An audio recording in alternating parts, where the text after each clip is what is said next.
ఓం అస్మద్గురుభ్యో నమ. భాగవతం ఏమి చెప్తున్నది?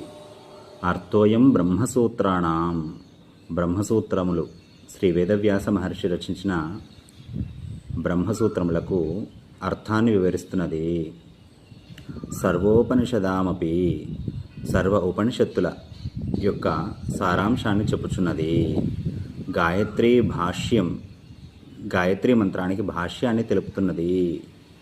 ఈ భాగవతము గ్రంథో అష్టాదశ సంహిత.